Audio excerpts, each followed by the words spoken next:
Fala, Virou Liquidez! Hoje vou passar uma dica muito boa para vocês a respeito desta planilha aqui que eu utilizo muito para confluências e confirmações. Nesse vídeo eu não vou ensinar como fazer ela. Tem um canal aqui de um gringo que ensina todo o passo a passo, né? Então eu recomendo, mas nesse vídeo aqui não vou ensinar porque é bem trabalhoso, é bem chatinho aqui. Contudo, eu vou ensinar vocês como eu faço para alimentar ela, como eu faço para analisar, e caso esse vídeo bata aí, sei lá, 100 views e, sei lá, 50 likes, eu compartilho ela com vocês, fechou?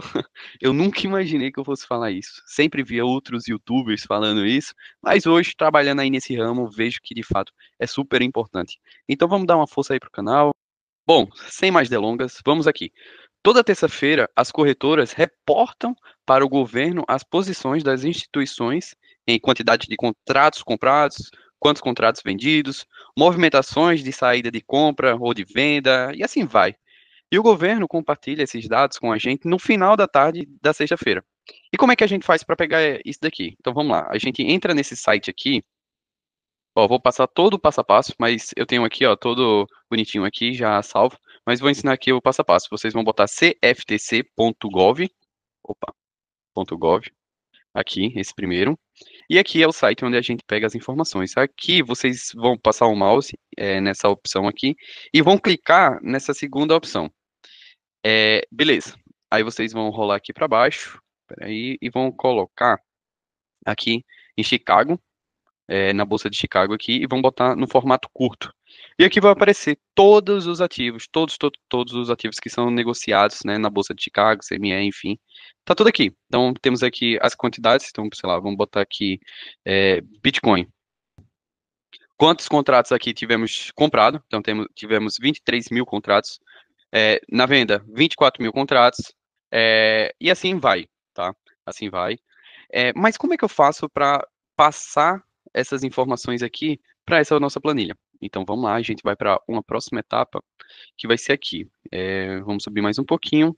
A gente vai clicar aqui, ó, nesse Historical Compress. E aí vai descer mais um pouquinho, a gente vai pegar os futuros, tá? Então vai aqui nessa opção e vai apertar. Aqui tem todos os anos, ó, desde 1900 e bolinha. A gente vai pegar o de 2025, vai extrair por Excel, vai sair aqui o nosso relatório. E aqui vocês vão abrir a planilha. Vai sair um monte de informações, um monte, ó. Isso daqui tudinho. Coisas que a gente não precisa. A gente só precisa de pouquíssimas informações. E naquele vídeo, o cara até ensina, o cara até mostra para vocês quais são as colunas que vocês devem considerar e devem ignorar.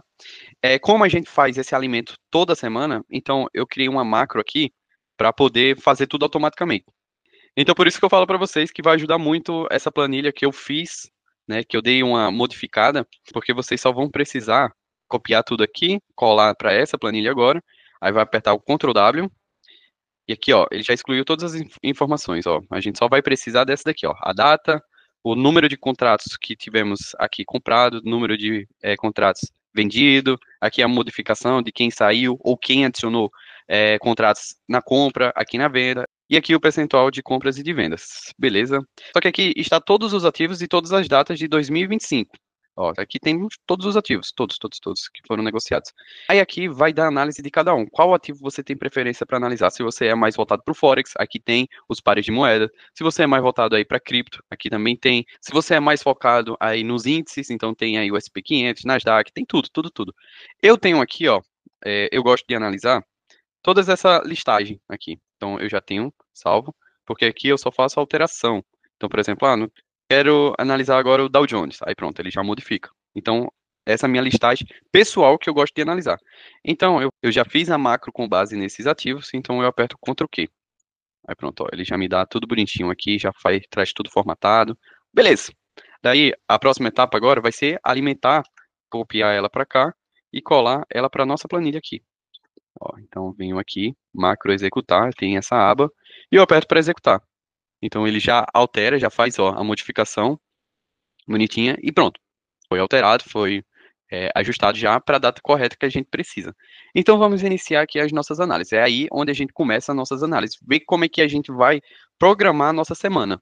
Então, primeiro, a gente vai analisar o preço, o gráfico, vamos fazer análise gráfica, vamos fazer um panorama geral e depois a gente vem aqui na planilha para ver se está confluindo, para ver se a gente tem confirmações com base no preço, fechou? Então, por exemplo, aqui a gente tem o Nasdaq. O Nasdaq, eu já fiz algumas análises, então já vou adiantar para vocês o que é que eu estou aguardando aqui para o Nasdaq.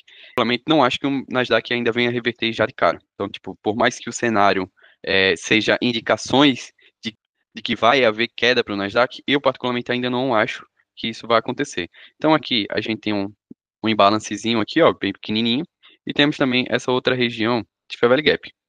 É, eu acredito, tá, na minha visão aqui, eu acho que o Nasdaq ainda venha cair mais um pouco. Não acho também que ele já venha reverter aqui de cara.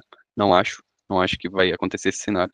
Na minha opinião, eu acredito ainda que o mercado venha cair mais um pouco, chegar nessas regiões aqui de imbalance, ou então nessa liquidez que conflui com aquele Fair Value Gap, e aí sim, depois, né, a gente renova mais um topinho. Eu acredito que haja sim uma renovação de topo. Aqui para o SP500 a mesma coisa. Então a gente tem esse Fair Value Gap, que eu acho que é do gráfico diário. Deixa eu ver. Esse mesmo. Ó, a gente tem esse Fair Value Gap aqui. Então, acredito sim que o mercado ainda, o SP500, venha capturar essa liquidez, tocar nesse Fair Value Gap e venha renovar novamente, ou então, pelo menos, aqui nessas regiões. Fechou? Então, ainda estou com viés de alta para SP500, para o Nasdaq e tudo mais. Agora a gente vai na nossa planilha, ver o que é que está acontecendo. Então, aqui para o Nasdaq, na semana anterior, a gente teve aqui uma redução na quantidade de contratos para compra. Então, a gente estava com 34 mil e no dia 22 a gente pulou para 30 mil contratos. Então, tivemos uma realização e aí foi por isso que o mercado deu aquela queda. E já para a semana atual, a gente já teve um avanço novamente. Ó, então, tivemos aí 85 mil contratos comprados, 50 mil vendidos. Aqui tivemos uma adição de contratos comprados.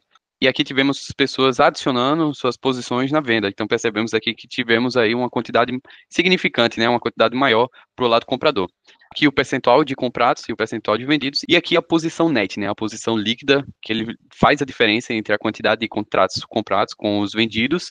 E o que resultar é o que a gente vai botar nesse nosso gráfico aqui de linha. Então a gente percebe que tivemos um aumento.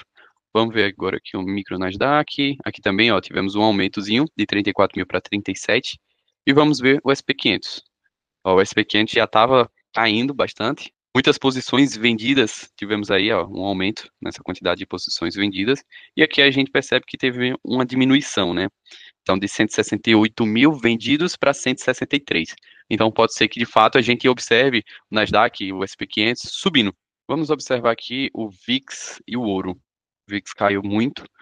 Por mais que a gente observou o VIX subindo na casa dos 20, né? Vamos até analisar aqui o VIX rapidão. Aqui eu tinha até traçado, botando no gráfico semanal, eu tinha traçado essa região aqui de pavio. Então ele cravou nos 50% dessa região de pavio e depois começou a recuar. Aqui para o VIX, talvez ele possa subir mais um cadinho aqui, renovar mais esse topo, chegar nessa faixa aqui de projeção que eu fiz. Ó, eu projetei esse fundinho com esse topo, então a gente teria essa projeção. E depois o VIX cair novamente. Tá? Então pode ser que isso ocorra, fazendo o Nasdaq então cair para chegar nessa região e depois cair. Consequentemente, vai puxar o Nasdaq e o SP500 para cima, tá bom? Olhando aqui também o ouro, ó, a gente vê também que tivemos uma redução nas quantidades de comprado de 253 para 223. Na maioria dos casos, eles são inversamente correlacionados, tá? Então, não que seja uma regra, não que seja uma correlação 100%, mas na maioria dos casos é isso que ocorre. Então, confluiria, né? Porque aí, se o ouro de fato cai, o SP e o Nasdaq sobe. Belezinha? Então, para os índices, foram essas as nossas análises, e é dessa maneira que eu faço aí essas confluências e confirmações. Fazendo aqui uma breve análise também no Bitcoin, o Bitcoin, eu acredito que tá de queda. Eu acho que sim, que o Bitcoin venha cair mais um pouco, pelo menos mitigar essas regiões aqui, chegar a pelo menos 50%, ou então tocar aqui nessa região, que é uma troquinha de polaridade, e depois confluir aqui com esse Fair Value Gap, beleza? Então aí, depois que o mercado chegar aqui, o Bitcoin chegar aqui nessa região, aí pode ser que sim, o Bitcoin volte a subir novamente. Mas é isso que eu estou observando para o Bitcoin. Não acredito que ele já venha subir aqui de cara. Acho que ainda falta ter mais um pouquinho de correção. E aí, chegando nesse próximo key level aqui, a gente pode conversar novamente depois. Olhando aqui o Bitcoin, né, a gente observa um aumento na quantidade de contratos para o lado comprador, ou então aqui os vendedores saindo das suas posições vendidas para entrar comprado, viu? Então, tivemos aí esse choquezinho aí, né? Ó. Então a gente percebe a curvatura aqui subindo. Portanto, seria um ponto de atenção para nós. Mas eu não compraria aqui, eu particularmente não gostaria de comprar aqui. Talvez sim, aqui nessas regiões ou mais para baixo. Observando aqui o euro, ó, O euro, eu tô acreditando em uma venda. Acho que sim, que o mercado ainda venha cair mais. Chegando aqui, ó, tracei essa FIBO aqui. Então, pelo menos segurar aqui no 61. A gente também tem uma região de POC aqui. Temos também esse outro pico. E aqui a gente tem, ó, um FVG. Seria interessante aqui se o euro mitigasse essas regiões aqui e depois formasse uma estrutura vendedora para a gente, tá? Então seria interessante ele formar uma estrutura por aqui e aí sim depois a gente vender. Contudo, né, eu já posicionei esse Fair Value Gap aqui. Se o mercado já hoje, no domingão, na abertura, ele já for rompendo esse Fair Value Gap aqui, ó, já de cara que ele tiver esse rompimento, aí eu vendo. Só aguardarei aqui um reteste nessa região para depois, né, buscar essa venda e chegar aqui próximo daquela nossa região de 61. Ou então, pelo menos, aqui nessa liquidez, que já pagaria 3 para 1. Esse daqui é o que eu observo para o euro, mercadinho de queda. O GBP é a mesma coisa. Agora a gente vai na nossa planilha e vê se está batendo. Ó, GBP aqui, nossa, vemos muito vendido aqui. Olha a curvatura. De 570 para o lado comprador, a gente foi para 12 mil para o lado vendedor. Bastante vendas aqui para o euro, vamos ver. Ainda estamos aqui para o lado comprador, mas tivemos uma redução aqui de 125 para 123. Então pode sim que seja puxado aí para baixo. Vamos observar aqui agora o SDCHF. Para mim, eu enxergo isso daí como compra. Gostaria de comprar aqui nessa região. Eu acredito que isso daqui seja um fair value gap no gráfico diário. É isso mesmo, ó.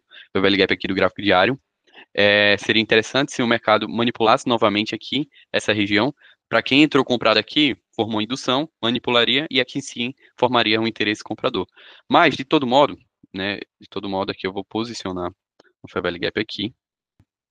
Botar também aqui um alerta, porque se no domingo ele já vier rompendo aqui de cara, aí eu compro. Mas não acho que isso venha acontecer. Não acho, não acho, não acho. Acho que ele vem ainda chegar aqui nessa região de 61, essa região de Fair Value Gap e depois da nossa estrutura compradora. Bom, eu acho que é tudo isso daí. Se vocês ficarem aí com dúvida, comenta aqui embaixo.